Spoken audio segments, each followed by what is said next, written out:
Hi, this is Carice with Scofield Farm, and this is probably going to be a video made over the next couple days in just bits and pieces, but I want to show you some of the ways that I preserve and use our peppers. And so let me show you a couple peppers that I'm choosing to dehydrate in my dehydrator, and I'll explain to you why.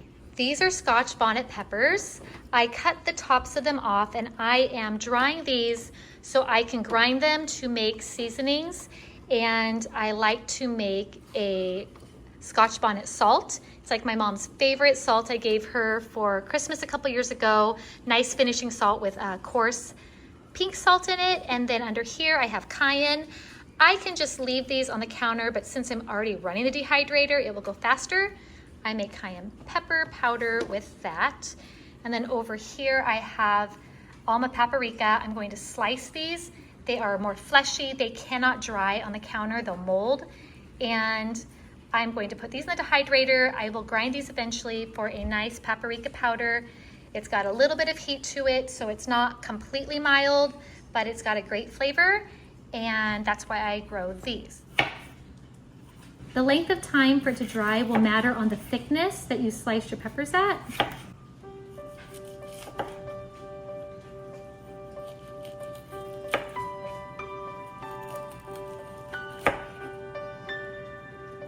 Slice these like this too. And I'm gonna lay them flat. As I said, they are a bit fleshy, so they will take some time to dry. They will for sure take longer than the cayenne does. Now this is more the ripe color, but because I had a few rot out there and I wasn't sure when I get back out there to harvest, I just took everything that was orangey or red at all. Actually, I don't always take seeds out of things. I'm gonna take most of the seeds out, not perfectly, but so we don't have a tray full of tons and tons of seeds.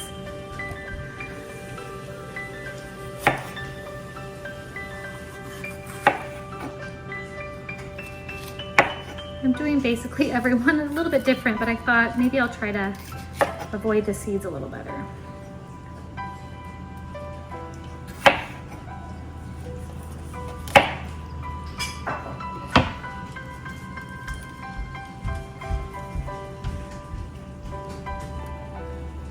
Now, any pepper that's even a medium pepper, unless it's super sweet or mild, be careful touching your face after you touch the seeds, because you can get a little bit of that heat on your skin and it burns.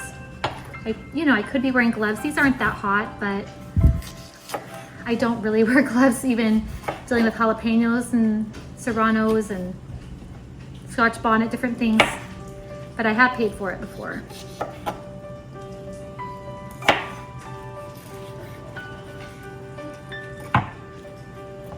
Put all the seeds in that one. This would actually even be a good one to save seeds from because it's more fully ripe. I'm probably gonna put these on a plate and save them. I'll set them aside for a second. Oh, this one got a little soft, so there's part of it I'm not gonna use.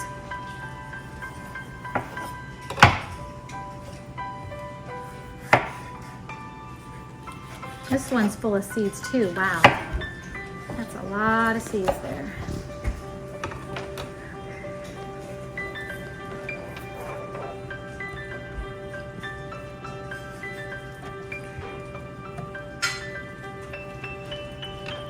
Here are the seeds I chose to save. I just put them on a paper towel. I wrote paprika. I'll dry those, and then let me show you the pepper. Okay, here's the paprika. I end up with 2 trays of paprika, tray of Scotch bonnet for right now, and cayenne. I'm gonna turn this on. I usually do peppers at about 95 or 100, and I do 24 hours to be safe, and if I need longer, I add time to it. Okay, so we dehydrated some of our peppers. Now I'm gonna show you how I prep peppers to make hot sauce. I am starting with serrano peppers, which I've already cut the tops off of right here. And then I'm going to cut the tops off of a bunch of Thai chili dragon or Thai dragon chili peppers. And these are 2 of our favorites to use to make hot sauce.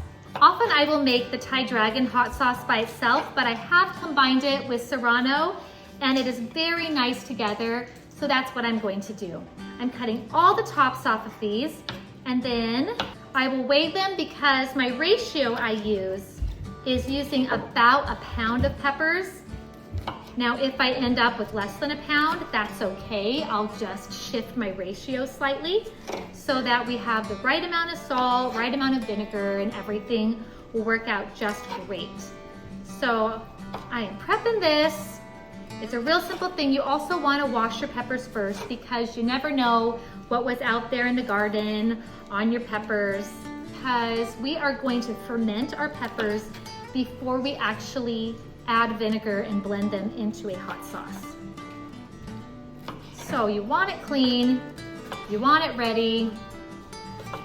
These are pretty small peppers, so it will take a lot of peppers to make a pound. That is why I'm totally fine and used to adjusting the measurements so that I can make small batches and I don't have to wait to have a certain amount ready at a time. And my family, they have been waiting and waiting for hot sauce. We ran out of the last of our fresh hot sauce in the spring. And I'm one of those people who really resist buying things at the store that I know I can make myself, that I know I can grow myself. And I have given in a little bit and bought a little bit of hot sauce for them, but not nearly the amount of hot sauce that they would be wanting, because I was just waiting for these to be ready to get our first batch going. Now, hot sauce is something that makes a wonderful homestead Christmas gift. We have gifted hot sauces at Christmas time. We have gifted different seasoned salts. We've done different peppers like Serrano salt. We've done Scotch bonnet salt. I did a basil salt. I did a Reaper salt, which that one is really good, and that's one of my favorites. Reapers are very, very spicy. You don't need to use very much in the salt, but it is a nice flavor to have around. We've done hot sauces. What else have we gifted from the homestead? We have gifted homemade vanilla. We have gifted dried herbs, all sorts of fun stuff, you know? So I know it's still August, but it's never too early to start thinking about Christmas time and different things that you could find in your garden or you could make yourself that are specialty type items that someone would buy at a nice specialty store. I always like to think, what would I want to buy someplace like World Market? And if I could make that, I feel like that's a pretty cool gift. All right, these are almost ready. Oh, you know what else we gifted? We gifted honey. Last year we gave our own honey, which was pretty cool. First year beekeepers last year, getting honey is super unusual, but we had wonderful Park Italian bees. They were very, very good honey makers, very strong colony, and we were able to split them this year and have 2 different hives that actually, you know, originated from the same nuke of bees that we got last year. So what I'm gonna do is I'm gonna combine these with the Serranos. We're gonna weigh them. We're gonna see just about how much we have.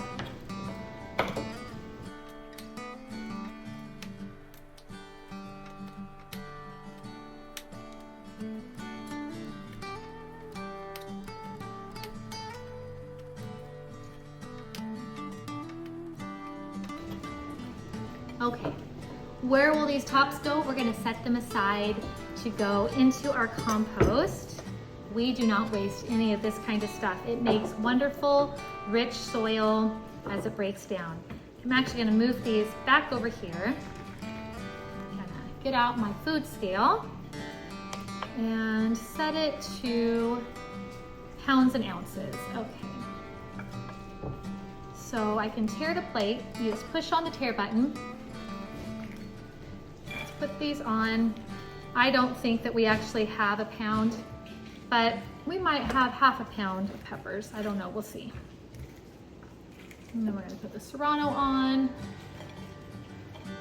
All right, well, we're just under half a pound. We are at 0.7 So I will do half measurements for the recipes, how I'm gonna do it. I'll set this aside. We'll pull this over. I have a food processor. What I like to do, I like to pulse the peppers, get them kind of chopped. You could always do this with a nice chef's knife, but this is easier, faster. And I'm gonna put in 1 tablespoon of a real salt. We actually buy salt in 25-pound bags of salt. Yes, you heard that, 25-pound bags of salt. We store it in food grade plastic 5-gallon buckets with a gamma lid on top. And then I refill this old salt container from Costco, and we just have this much in the house at a time. It's almost time to refill again. We're gonna do 1 tablespoon of salt, and I guess I'll pulse them first and then I'll do the salt. So let me get the pulse going for you.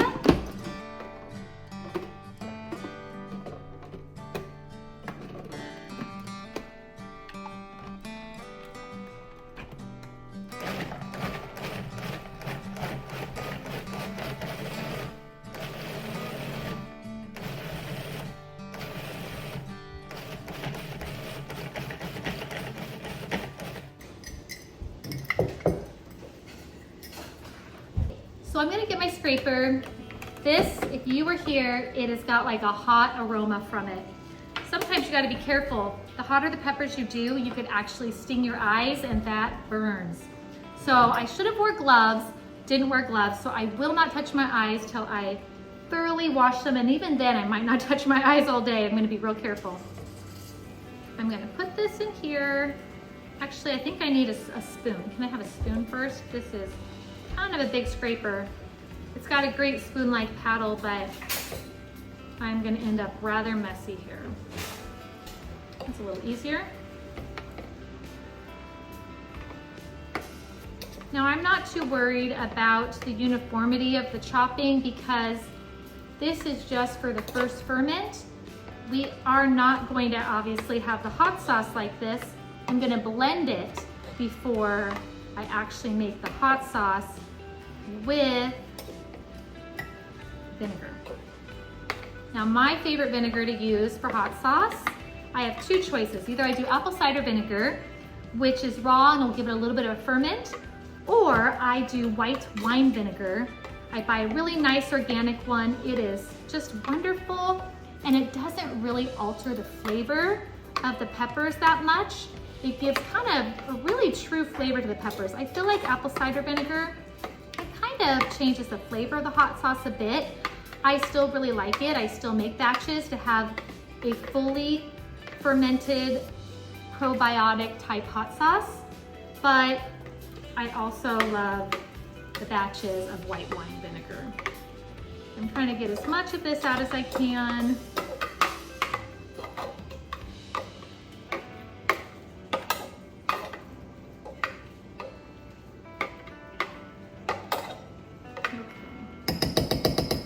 Now, we'll get 1 tablespoon of the salt. I don't have to be crazy exact. It'd actually be better to be a little bit more than a little bit less for the fermenting. Put that in. I'm gonna mix it in nicely. You know, we picked a jar, the perfect size. I wasn't sure which size to do, but this one was just right for a ½ pound of peppers. Now, when we add in the vinegar, we're actually gonna have to move it out the jar size. But that'll be okay then. It's better to have less headroom because then you have less air that could introduce other bacteria and cause molding or something instead of fermenting.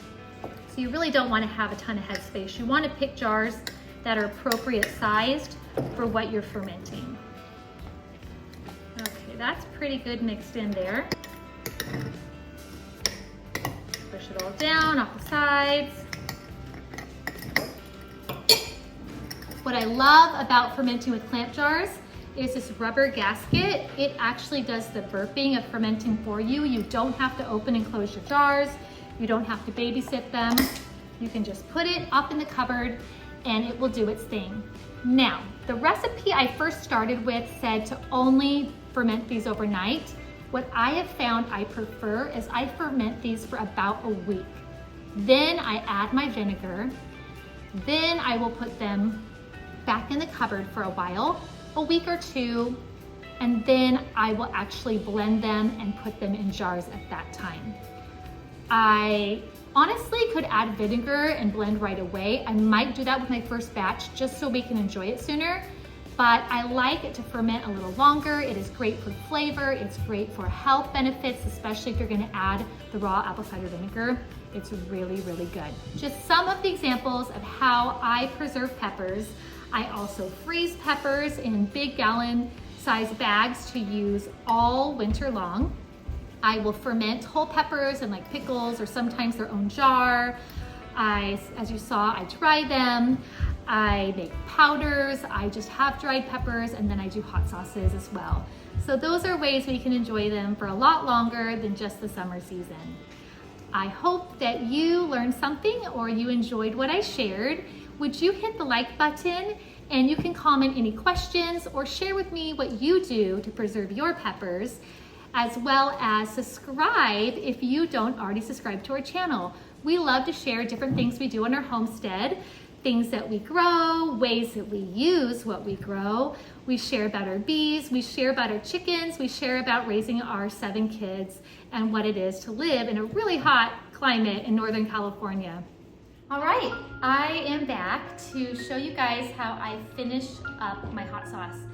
I think it's pretty self-explanatory how I finish up my cayenne pepper, and I'll show you what I used real fast. I guess it's not 100% self-explanatory. Okay, I'm not going to grind the cayenne or the paprika or the Scotch bonnet right now, but I bought this old, what we grew up in the 80s being known as a coffee grinder, and it actually is a spice grinder.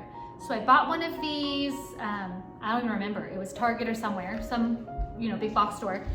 And I use it only for grinding spices, herbs, different things that I'm going to use in my seasonings and cooking.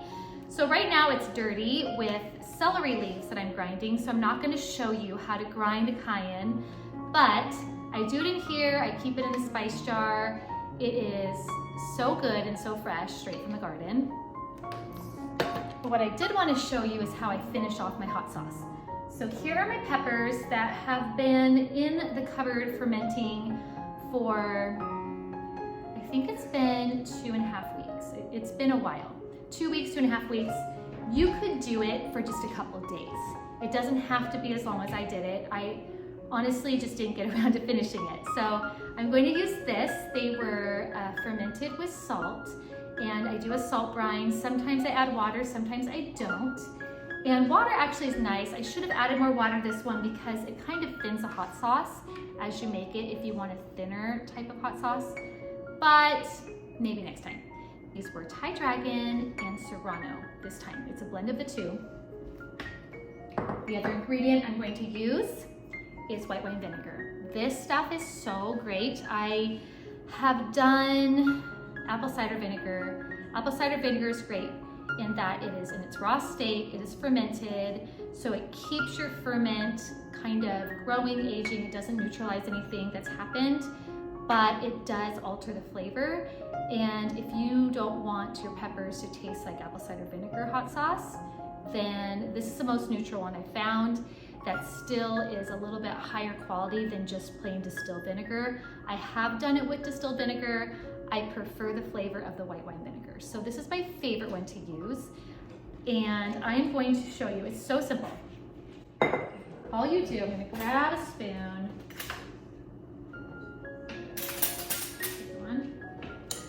You take your fermented peppers, you put them in a high power blender. You could also use a food processor, but I feel like this blender is a Vitamix, and we use it for literally everything. It gets it really, really nice and smooth. So you gotta be careful. I probably would advise wearing gloves, working with hot peppers. In reality, I do not often wear gloves. So that is my disclaimer. Do not do what I do. It is much wiser to use gloves. And I might even be smart and pull out a pair of gloves in a second. Before I pour it into the jars. So you get all of your peppers in.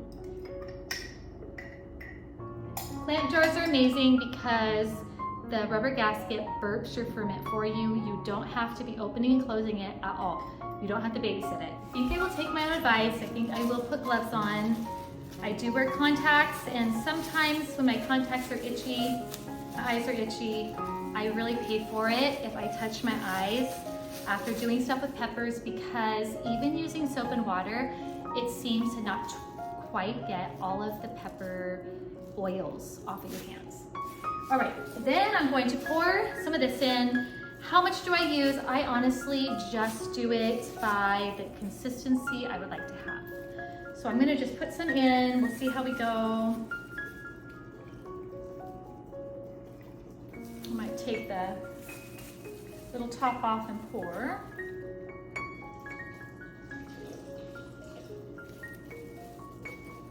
Now, ratios all depend on how much peppers you start with. So you gotta look at what your peppers are, to your salt, to if you do brine, to vinegar.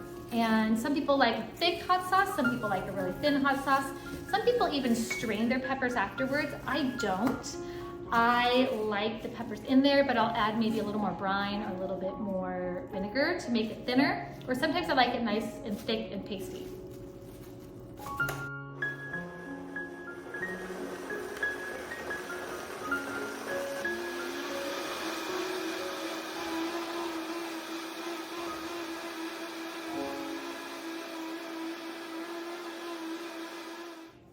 Let me get a scraper.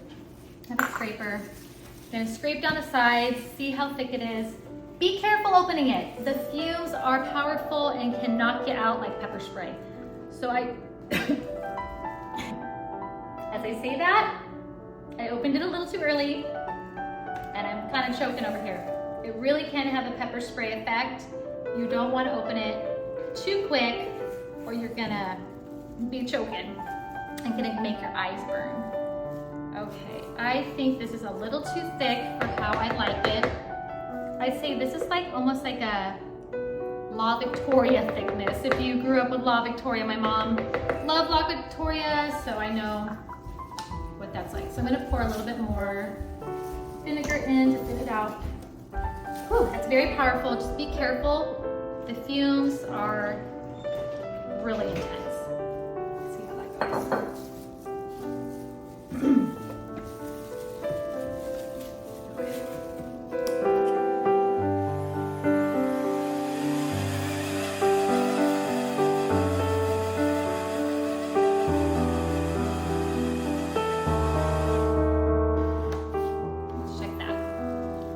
Wait, I don't want to be hit in the face with pepper spray fumes. I'm gonna calm down a little bit, maybe I'll just release it.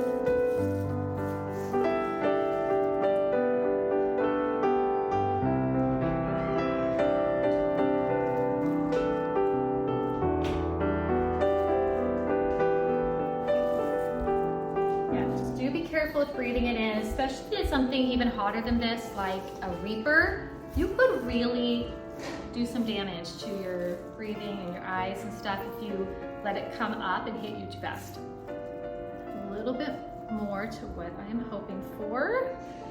I think that's a pretty good consistency.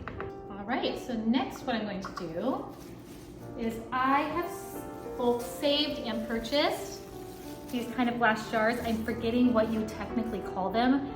When I bought some to make Christmas gifts, I just searched on Amazon for hot sauce jars. And it came with lids, and I got, no, actually I think I bought them separate. I bought the jars, and then I bought lids that were the right size, and the little strainers, caps, the lids, and then some plastics, where I did the extra step of heating it on this stovetop to like simmer for about 10 to 15 minutes so that I could safely package them, vacuum seal the tops with a blow dryer, and have it be shelf stable now in my own kitchen. I feel comfortable leaving a fermented hot sauce with vinegar as well, even the fermented, but especially the vinegar that makes acidity level higher. I feel comfortable having it on my counter, in my cupboard. Would I sell it that way? No. If I'm gonna sell it, I would heat it on the stove because I wanna make sure it's completely stable and safe for people's shelves. But fermenting really does get the good bacteria high enough that for my own family, for my own self, I feel okay. We mostly store them in the fridge because I actually like the flavor of chilled hot sauce. And I have a little set of sieves, strainers, not strainers, these aren't strainers. What are these? Funnels. I have a whole set of funnels, all different sizes. I bought, honestly, mostly for my hot sauce making adventures. So this isn't gonna make as much as I was hoping for. It has this big jar. I think I'm gonna do one other small jar. The smell of it is so good. This is going to be quite tasty.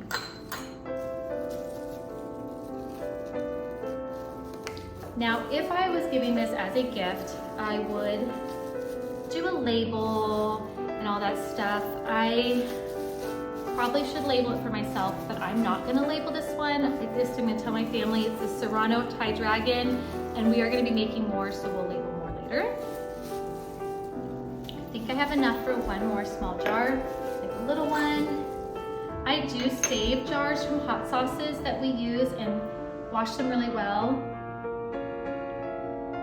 It does help to be able to reuse glass, but since I do gift them sometimes as gifts and stuff, I end up parting with some of my glass jars. So I do probably need to still make another purchase. Perfect, this looks great. Wow, that's perfect. Okay.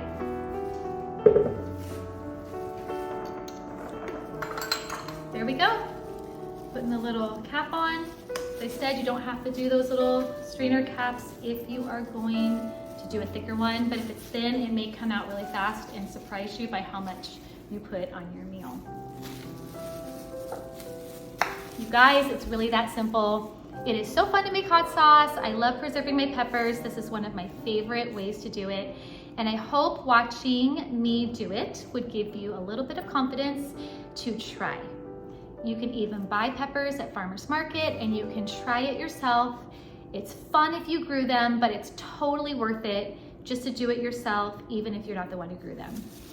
Have a wonderful day. Thank you for joining me. Please subscribe if you enjoy our channel and share our channel with other people who love to garden, who love to homestead, raise animals, make their own healthy food, that's happy about serving their family. And yeah, I will see you really soon. Have a beautiful day.